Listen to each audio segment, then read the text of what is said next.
Hello and welcome to this DJI tutorial video. This video will show you how to update the Matrice 200 series remote controller firmware. Connect the remote controller to your mobile device with a USB cable.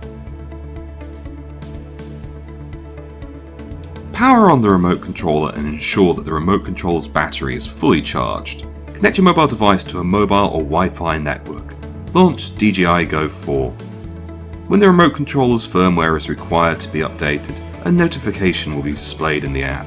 Tap Update Now on the main screen. When downloading is complete, it will start updating. The app will display the update's progress and make a beeping sound. Once updated, restart the remote controller. If the update fails, try updating again. If the upgrade fails repeatedly, please contact DJI support. Thank you for watching.